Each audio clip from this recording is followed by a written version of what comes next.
¿Qué tal amigos? ¿Cómo están? Muy buenas noches. Me da muchísimo gusto saludarlos. Soy Ricardo García Santander. Bienvenidos a Desafíos. Hoy vamos a hablar de un tema importantísimo.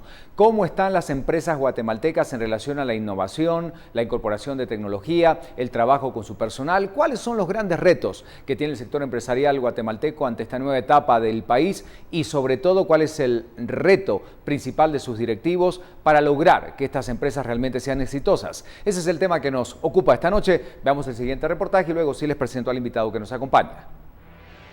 El entorno empresarial ha cambiado y sigue cambiando. En un mundo más conectado, más globalizado y competitivo, con mayor acceso a la tecnología, las empresas y sus directivos están enfrentando nuevos desafíos.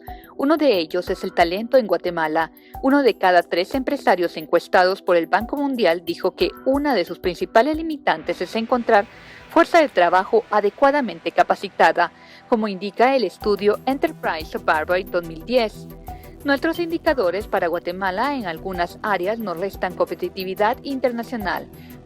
Por ejemplo, en relación a la innovación, solo se invierte 0.05% del Producto Interno Bruto en investigación y desarrollo. Al compararlo con otros países, vemos que es 10 veces menos que Costa Rica, 0.54%, y mucho menos que otros países como Brasil, que tienen un 1.16%, y Alemania, 2.82%.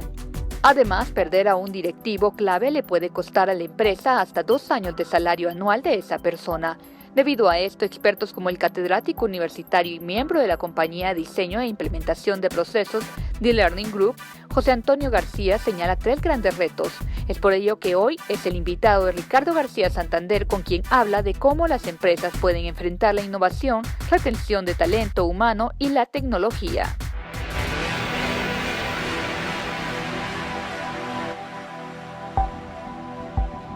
Bueno, indudablemente un tema más que interesante, lo hemos planteado en este reportaje introductorio, y es que estamos hablando de muchos cambios en el país, de todo lo que se viene con la nueva gestión gubernamental, pero en realidad cuando hablamos del sector empresarial, desde el núcleo justamente de estas importantes empresas de todo tipo, las pequeñas, las medianas, las grandes empresas guatemaltecas, ¿cuáles son los retos? ¿Cuáles son los grandes cambios? ¿Cómo estamos actuando a nivel empresarial en temas tan importantes como la innovación, el trabajo interno con recursos humanos? Muchos temas importantes vamos a abordar esta noche con José Antonio García, que además de ser director general del Learning Group, tiene mucha experiencia en el tema. Gracias por acompañarnos, buenas noches, bienvenido. Gracias por la invitación, Ricardo, muy amable. Gracias por estar presente esta noche. ¿Cómo es el entorno empresarial si lo tuviéramos que dividir? ¿Cómo son las empresas guatemaltecas en general si la tuviéramos que presentar a nuestra gente y hablar de alguna de las características? ¿Cómo estamos hoy por hoy? Yo creo que las empresas guatemaltecas, lo que nos sucede en el país muchas veces es que somos como muy drásticos con nosotros mismos, ¿verdad? Entonces, creo que analizamos un entorno desde una perspectiva siempre negativa, estamos mal, no avanzamos, los empresarios no contribuyen, los trabajadores tampoco, pero creo que hay que verlo desde una perspectiva distinta. Nosotros somos buenos trabajando, hay empresas de mucho impacto en el país. Creo que la combinación de empresarios y trabajadores funciona en la mayoría de casos. Creo que debemos de dejar de, como te digo, de castigarnos y de pensar en que este mundo empresarial es un mundo contributivo, es un mundo que suma a la realización de cosas y productividad, innovación y este tipo. Bueno, generación de empleo, digo, son como el bastión o la fortaleza o una de las tantas fortalezas económicas del país, ¿no? Por supuesto, desde esa perspectiva igual. Y comparativamente a otros países, tampoco somos menos. Creo que vamos por una senda de mejora que debe ser como un incentivo permanente para las organizaciones y para las personas. Pero la empresarialidad o el empresario guatemalteco es exitoso. José Antonio, cuando hablamos de la competitividad, ya vamos a hablar de innovación y de todo lo que se debería hacer o cuál debería ser el nuevo rol que deben enfrentar las empresas, que no necesariamente tiene que ver con el factor económico, aunque también incide.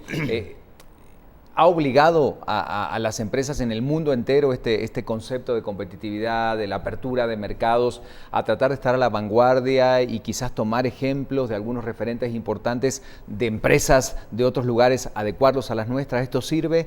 ¿Regionalizar los casos de éxito de algunas empresas importantes del mundo? Sirve, Ricardo, y creo que has utilizado el término correcto, que es adecuarlos. Yo conozco históricamente algunas empresas en el país y a nivel de Latinoamérica y especialmente la región centroamericana. Lo que creo que es problema es cuando agarramos un modelo que ha sido exitoso en otros lados y queremos, yo menciono pues muy coloquialmente, queremos introducirlo aún con calzador en la organización. Pasa con las campañas políticas, ¿verdad? Una campaña política que fue hecha en una realidad totalmente distinta a la de nuestros países, se aplica y no es exitosa. Dice, pero ¿cómo si allá ganó y acá no pasó absolutamente nada? Es porque no se hace justamente esa amalgama que es fundamental. Claro, mira, los modelos han sido constituidos en culturas distintas, con personas distintas, y no digamos en países distintos. Entonces, cuando lo implementas dentro de la organización, tienes que salvar todas esas diferencias. Y es más, ni siquiera como cultura de país, sino como cultura de organización. Porque cada empresa tiene una cultura propia. Y entonces pudiera ser que este modelo tiene esa característica de ser contingente, es decir, es bueno para una organización, pero no es bueno para otra organización. O voy con la moda. Claro. Como ahora lo que está de moda es, entonces lo inserto dentro del contexto de mi organización y no tengo los resultados esperados. Entonces hay que salvar todo esto que tú decías, la adaptación, la adecuación y sobre todo la evaluación de si es necesario o no. Porque si voy con moda, es como vestirse, ¿verdad? De repente voy muy con la moda, pero a mí no me queda bien. Exactamente. No se me ve igual que al maniquí. Exactamente. O al modelo. Eso es real. Y hablamos también, cuando hablamos de empresas, de las pequeñas empresas, de todas aquellas que tienen que ver con emprendimientos. Usted sabrá que Guatemala es uno de los países que mayor número de emprendedores tiene, pero también un alto índice, no de fracaso, pero sí de negocios que no terminan de concluirse o que a la mitad del camino terminan. ¿Hay cultura empresarial? ¿Qué pasa con esto? Porque es paradójico, ¿no? Hay tantas ganas de emprender o hay tanta necesidad de emprender, pero sin embargo, a la hora de continuar, de establecer mi plan de negocio, un objetivo claro, las cosas se diluyen. ¿Por qué se da esto? Claro. Yo voy a diferenciar, digamos, creo que las ganas es el qué y el método es el cómo. Nosotros en The Learning Group hemos estado analizando bastante esta separación entre ser emprendedor y ser empresario. Cuando conversas especialmente con gente más joven, su primera inclinación es: yo voy a ser empresario, quiero tener una empresa. O es el sueño de la mayoría cuando estamos en la etapa universitaria, es el ¿no? Es el sueño, pero ser empresario no es lo mismo de ser emprendedor. Hay una diferencia sustancial, ¿correcto? El emprendedor va, vive una experiencia, intenta otra, vive otra experiencia, intenta otra, vive otra experiencia y es exitoso. Ser empresario es, comienzo un proyecto y como lo veo como proyecto, pareciera ser tener un principio y un fin. ¿Sí? Pero hay propuestas y hay propuestas interesantes. Nosotros lo hemos visto en diferentes foros, especialmente en las universidades, ¿verdad? Y creo que hay que crear también esas condiciones para que sea posible, porque las ganas no me pueden faltar, pero ganas más recursos. Exactamente. Más conocimiento. Estrategia, un plan, un equipo de trabajo. Más ejecución. Exactamente, son muchos elementos, sí, ¿verdad? Y cuando hablas de equipo de trabajo, no es número de gente, es calidad de gente, es competencia, es posibilidades reales de hacerlo, ¿verdad? Porque nos han enseñado a que hay que soñar en grande, pero soñar en grande implica también soñar realistamente. Hay un autor de apellido Lorenz que dice que a él los soñadores de ojos cerrados no le preocupan, porque cuando despiertan se dan cuenta que el sueño era una vanidad. Claro. Él dice que hay que preocuparse de los soñadores de ojos abiertos, porque esos hacen posible los sueños.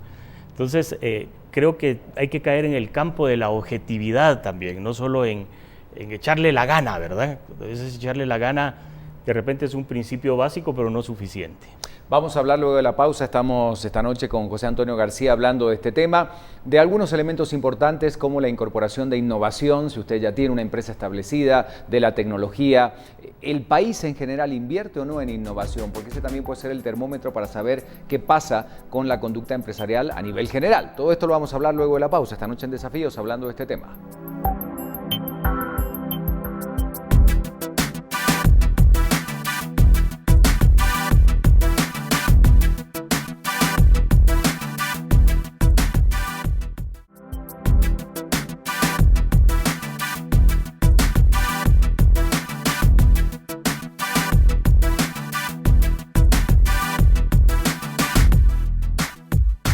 Retos que actualmente enfrentan las empresas de Guatemala, de Centroamérica, muchas veces realidades compartidas, pero debemos decir que también hay que establecer algunas comparaciones importantes de aquellos países centroamericanos que, bueno, están destacando también en materia empresarial, y esto a veces tiene una relación directa también con la administración pública y cómo a través del Ministerio de Economía y todo aquello que está vinculado al emprendimiento, a la competitividad, al impulso de las empresas en el extranjero, se va desarrollando con varias herramientas importantes. José Antonio García, director general de Learning Group, está esta noche con nosotros y hablamos de la innovación. La innovación, la incorporación de tecnología, temas que son importantes a la hora de hablar de cultura empresarial, de manejo de una empresa. ¿Qué tan importantes son? Totalmente importantes. Digamos, yo creo que la innovación ahorita ya no es negociable. Es decir, es algo que tiene que estar incorporado dentro de esa cultura de la organización, de la cultura de país, digamos. Muestra muchos adelantos en temas económicos, en temas de conocimiento, etcétera, países que hacen de la innovación ya no un evento, sino ese día a día en la propuesta de mejoras. Si nosotros tomamos innovación bajo un concepto que me gusta bastante, que es como la gestión de cambio que te presenta novedad. Es decir, innovar es cambiar, pero es el mismo término lo dice, ¿verdad? Es claro, presentarte una novedad. Y me gusta también cuando lo diferencian de la invención. Dice, inventar es crear algo nuevo, pero la innovación te da la oportunidad de exponerlo al mundo. De exponerlo y compartirlo, correcto, exactamente. De aplicarlo, de socializarlo, digamos, para usar ese término. Entonces, innovar ya no es opcional. Innovar es algo que hay que hacer permanentemente. Y ahí las referencias nuevamente de otros países o de otras culturas deben ser tomadas en cuenta, ¿verdad? Y mencionabas un término que es invertir en innovación. Exactamente. Creo que, ¿aquí invertimos en innovación o no? Yo creo que se invierte poco. Creo que todavía es algo como, prefiero ver qué hacen otros y de repente lo copio. Y otra vez con esos inconvenientes de copiarlo y no encontrar los resultados esperados. ¿De qué depende que una empresa sea innovadora? Porque estamos hablando a lo mejor que es un tema de recursos que implica obviamente una inversión desde el punto de vista del tiempo que tengo que estar analizando las propuestas que de acuerdo a la empresa y al rubro que tenga voy a lanzar o voy a implementar. ¿De qué depende justamente que se pueda dar la innovación dentro de una empresa? ¿Del recurso solamente, de la voluntad? ¿Cuáles son los ingredientes? Creería que de varios elementos quizás resalto. Un liderazgo de dirección orientado a innovación, un creyente en la innovación, en no reaccionar a las condiciones únicamente de mercado, es decir, el mercado te puede demandar, pero ya no te da tiempo. Claro. Digamos, si estás en una etapa de sobrevivencia, tienes que hacer algo por seguir sobreviviendo.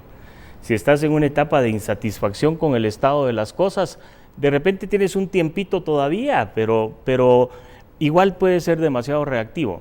Pero si es producto de una visión de futuro, la visión de futuro te da el norte y te da la oportunidad y te da también la opción en el tiempo de hacerlo sistemático y además intencional. Yo creo que son dos elementos fundamentales a las empresas que proponen innovación.